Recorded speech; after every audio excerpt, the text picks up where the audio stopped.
Buenos días a todos. Damos comienzo entonces a la primera temática que sería introducción, embarazo y exámenes perinatales generales. Soy Laura Ruiz, técnica de laboratorio clínico y coordinadora de Coach Apoyo Educativo. Bien, vamos a comenzar entonces, ¿qué es el embarazo? ¿Sí?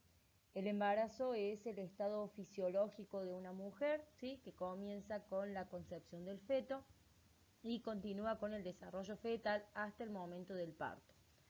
Este periodo se divide en 40 semanas y dura 280 días aproximadamente.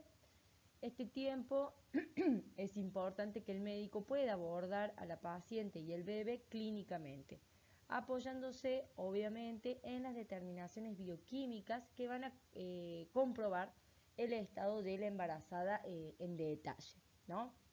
Para evitar futuras complicaciones antes del parto, en el parto y en el posparto. Se llevan a cabo obviamente en este proceso de embarazo muchos cambios fisiológicos, en lo cual es importante seguir un correcto control en cada estadio, ¿sí? Como hay cambios, genera obviamente diferentes ítems en la cual podemos valorar y evaluar a la embarazada. Voy a comentarles entonces algunos cambios que la embarazada va a ir pasando cuando cursa el embarazo, ¿sí? Les comento que obviamente esto es como a nivel general, ¿sí? Pero está bueno para poder luego iniciar las otras charlas, ¿sí? Primero vamos a ver lo que es el aparato genital y reproductivo, ¿sí? Que allí existe un crecimiento uterino por hipertrofia e hiperplasia de las fibras musculares existentes, o sea que a medida que avanza el embarazo, las paredes uterinas se van haciendo cada vez más finas. Otro de los cambios es que la vagina aumenta su vascularización y se produce una hiperemia en la piel, en la mucosa y en los músculos del perine y la vulva.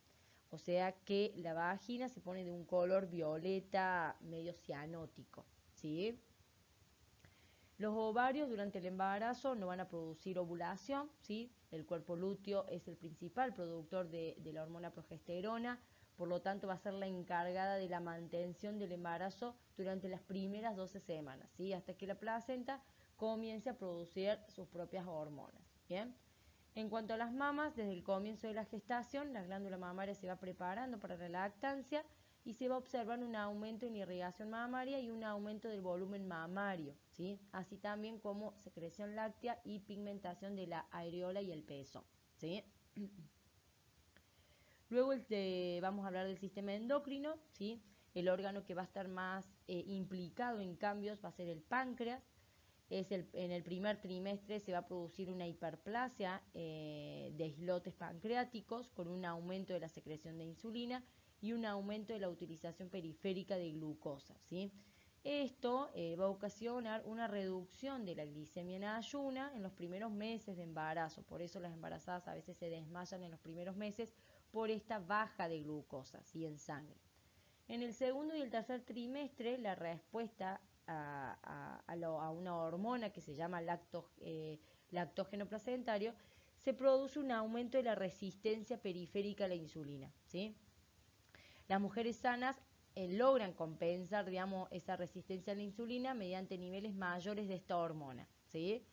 Aproximadamente un 10% de las embarazadas no logran esta compensación y desarrollan, como lo que después vamos a ver, diabetes mellitus gestacional, ¿sí? Que va a ser, como les contaba, uno de los temas que vamos a tratar. Bien. Después tenemos el sistema cardiocirculatorio, ¿sí? Durante el embarazo se produce un aumento del volumen circulante, ¿sí? Por eso hay hematocrito, muestra un hematocrito más alto. Además existe un leve aumento de la frecuencia cardíaca y del volumen de eyección, ¿sí? Aumentando como consecuencia de esto el gasto cardíaco, ¿sí? Después por el lado del sistema respiratorio va a aumentar el consumo de oxígeno, ¿sí? Lo que va a causar una polipnea, que es una combinación de respiración rápida y respiración profunda. que lleva a la embarazada, digamos, ese tipo de respiración a una alcalosis respiratoria leve, ¿sí? Después tenemos el sistema digestivo.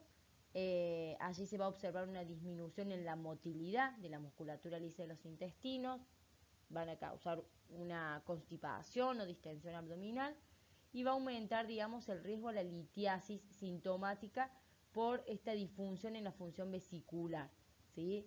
Por eso mismo hay muchas embarazadas que luego en su embarazo se le despierta lo que es cálculos en la vesícula, ¿sí? Que hoy en día es más, operan estando embarazadas las pacientes, ¿no? Hacen operaciones y cirugías de vesícula estando embarazadas, ¿sí? Después tenemos el sistema renal. Allí habrá un aumento de filtración glomerular, lo que va a producir en algunas pacientes glucosuria y proteinuria microscópica. Otros de los temas que vamos a tratar, que es la proteinuria en el embarazo. También vamos a poder observar que tiene estasia urinaria, o sea, una dilatación de la pelvis renal, haciendo aumentar el riesgo de infecciones urinarias, ¿sí? En conjunto con pH alcalino y glucosuria. También por eso aumenta, digamos, el riesgo a contraer infecciones urinarias, ¿sí? Que también vamos a tratar un poco de las infecciones que se pueden producir en el embarazo, ¿sí? Las más comunes. Y por último, a nivel hematológico, vamos a registrar una disminución normal del hematocrito. Vamos a tener un estado de hipercoagulabilidad, ¿sí? ¿Qué quiere decir esto? Que va a haber un predominio, un aumento de los factores precoagulantes, como el 7, el 8, el 10 y el 1, en lo cual estos van a producir, digamos, una desestabilización a veces en la parte de la coagulación, ¿sí? En el embarazo también, con respecto al nivel hematológico, la demanda de hierro aumenta principalmente para satisfacer los requerimientos de la masa eritrocitaria en expansión y secundariamente los requerimientos de la placenta y el feto, ¿sí? Así que también se verá en la jornada el tema sobre la anemia en el embarazo, ¿sí? En fin, todos estos cambios, ¿sí? Y más van a impactar, como les había comentado al comienzo, en las determinaciones del laboratorio. Por eso mismo se reguló en cada trimestre una serie de exámenes para que la obstetra, en la cual sigue la embarazada, pueda evitar problemas en el bebé gestante y en la mama, ¿sí? Bien, en el primer trimestre, ¿sí? Que va desde la semana de 1 a la 13 de gestación, se van a solicitar algunos exámenes de laboratorio, ¿sí? Casi siempre se piden exámenes generales completos, ¿sí? Como hemograma, glucosa en ayuna, perfil renal, perfil hepático. Ahora se está solicitando hace ya un tiempo lo que es TSH y T4 libre. Se puede incluir anticuerpos antiperoxidasa y ATG, anticuerpos antitiroglobulina. Grupo ABO, RH y CUMS, lo que es anticuerpos irregulares. Y lo que es serología, hoy en día se hace una serología muy completa con HIV, sífilis, citomegalovirus, toxoplasmosis, chagas, hepatitis C, hepatitis B y rubiola, con una serología actual de Zika y chikungunya, ¿sí? Y por el lado de lo que es la parte de orina completa y valoración de la proteinuria, ¿sí? Eso sería en general, digamos, lo que casi siempre se pide en el primer trimestre de embarazo. Segundo trimestre de embarazo, lo que sería hemograma, allí se hace el cribado de diabetes, que sería la PTOG, ¿sí? Pruebas para detectar anomalías congénitas, ¿sí? También se puede realizar una repetición de algún estudio que no haya salido bien en lo que es el primer trimestre y se vuelven a hacer la repetición de HIV, sífilis, hepatitis C y hepatitis B.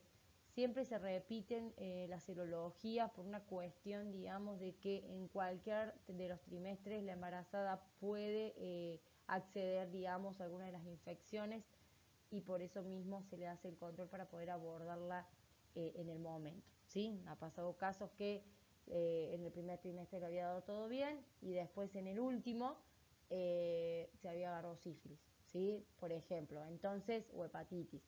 Entonces está bueno, digamos, hacer el control trimestre a trimestre, ¿sí? Recordemos que el segundo trimestre va de la semana 14 a la semana 28 de gestación. Bien. Y lo que tenemos el tercer trimestre, que va de la semana 28 a la 40, los exámenes del laboratorio, tenemos entonces hemograma, glucosa, perfil renal, coagulación, APP, KPTT, porque ya se va preparando para el parto, serologías, como les venía diciendo, HIV, sífilis, hepatitis C, hepatitis B, control de proteinuria, función tiroidea, que también lo suelen hacer al final, el cribado de S. galactiae, que sería el hisopado, orina completa y urocultivo, ¿sí? También para cerrar la que es la parte infecciosa a nivel bacteriológico, ¿no? En el tercer trimestre. Lo que sí también hay que tener en cuenta es que en cualquier, digamos, estadio del embarazo se va a poder hacer estudios citogenéticos de células fetales, ¿sí? Que se utiliza para el diagnóstico de las cromosomopatías fetales, ¿sí? Es una estrategia de cribado que intenta seleccionar a las mujeres con un nivel de riesgo que justifique la utilización de procedimientos diagnósticos invasivos para luego obtener material celular y realizar el estudio de cariotipo fetal, ¿sí? Hoy en día se utilizan programas de cribado de la población gestante que les va a permitir detectar de manera específica los embarazos de riesgo, ¿sí? De riesgo elevado con alteraciones cromosómicas. Es un programa informático, ¿sí? Que puede utilizarse en forma general a todas las embarazadas, tanto de alto como bajo riesgo epidemiológico o clínico. Bien. ¿Qué dice la evidencia científica actual, digamos, de este tipo de programa, de este programa informático? Destaca, digamos, la necesidad de combinar los datos clínicos de la gestante con las técnicas ecográficas y bioquímicas para conseguir, obviamente, los mejores resultados. ¿Cómo sería esto? Esto es un programa que va a combinar los datos de la paciente y va a otorgar un porcentaje de riesgo, ¿sí? O sea que la paciente va a tener su ecografía, su historial clínico, en la cual lo van a cargar a todo un sistema y va a arrojar un valor, un porcentaje de riesgo de tener el bebé algún tipo de cromosomopatía, ¿sí? O sea, como les digo, es un programa informático, ¿bien? No en todos lados, no en todos los países lo tienen, no en todas las clínicas, en todos los hospitales lo tienen, pero está bueno, ¿sí? Porque recomiendan, digamos, utilizar estos métodos de cribado, ya que calculan el riesgo de cromosomopatía, ¿sí? No solo teniendo en cuenta la edad de la gestante, sino las características fenotípicas ecográficas del feto y los marcadores bioquímicos en sangre materna, ¿no? Como les decía, este programa de cribado va a permitir el cálculo del riesgo específico para cada gestante, ¿sí? Tanto en función de las características maternas como el de las características fetales. Entonces, allí se va a poder identificar las gestaciones con alto o bajo riesgo de presentar una cromosopatía, ¿sí? Y en caso de alto riesgo, valorar el acceso a las técnicas invasivas de diagnóstico prenatal más adecuadas e indicadas para cada situación. En caso que haya un alto riesgo, bueno, ya pasan a hacer algún tipo de cariotipo, ¿sí? A sacarle células fetales y poder hacer un análisis más exhaustivo, ¿sí? En los últimos años se ha incorporado como mejor método de cribado de forma indiscutible el análisis de ADN fetal libre circulante. ¿Qué quiere decir esto? En el plasma materno, digamos, se puede extraer, ¿sí? Este ADN fetal, ¿sí? y se puede realizar un cribado de las trisomías fetales, ¿sí? Esto aumenta la tasa de detección, por ejemplo, de la trisomía del par 21 al más del 99%, ¿sí? Y disminuye los falsos positivos en menos del 0,1%, o sea que haciendo ese análisis de ADN fetal circulante podemos detectar, por ejemplo, el síndrome de Down, ¿sí? Este método también va a analizar cromosomas como el 18, problemas con el 18, el 13, y tiene el potencial, digamos, de cubrir todo el genoma con este ADN fetal libre circulante desde el plasma materno, ¿sí? Obviamente que a la hora de utilizar esto, digamos, esta determinación de ADN fetal libre circulante, eh, no hay que olvidar, digamos, que se trata de un método de cribado cuyos resultados positivos van a requerir también confirmación, ¿sí? No es que si nosotros hacemos este cribado ya diagnosticamos o ya damos como hecho lo que nos arroje, ¿sí? Tiene que sí o sí confirmarse mediante una técnica invasiva y los negativos, si dan negativos, no excluyen la condición obviamente al 100%. Sin embargo, el costo de esta prueba de ADN es obviamente muy cara, no todos los países lo tienen, no está al alcance, digamos, de cualquier hospital, de cualquier clínica, por eso no es una estrategia de primera línea y utiliza la del sistema informático, ¿sí? Que más o menos nos va a estar orientando, ¿sí? Entonces, teniendo en cuenta, digamos, las evidencias científicas y las necesidades sociales, las situaciones económicas de los países, elaboraron una estrategia consensuada de implementación de ADN circulante basada, digamos, en el actual modelo de cribado combinado, ¿sí? O sea, de este programa informático en lo cual nos va a dar un punto de corte, un índice de riesgo de 1 en 250 para arriba, ¿sí? Es lo que ofrecen, digamos, como consenso. Bueno, hay que tener en cuenta, ¿sí? Como acá dicen en nuestra diapositiva, que estas determinaciones que nosotros vamos haciendo en cada trimestre están basadas en lo básico, ¿sí? Nosotros le presentamos de manera general, pero que al presentar alguna patología a la embarazada va a requerir algún tipo, digamos, de repetición, ¿sí? O cuándo repetir y cuándo no, digamos, cada determinación que dé digamos, algo fuera de los rangos de referencia, ¿sí? Así que, bien, lo importante, digamos, es poder en el momento, digamos, de dar o validar un valor de referencia, también evaluar el contexto, digamos, en la cual está la paciente, que es una paciente gestante y que todo su sistema está, digamos, involucrado en cambios, ¿sí?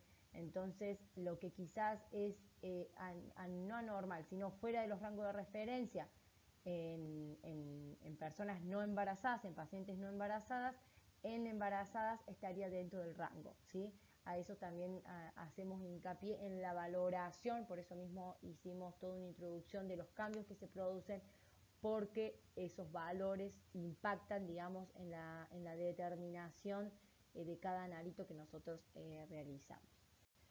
Bueno, les agradezco entonces por haber compartido esta introducción,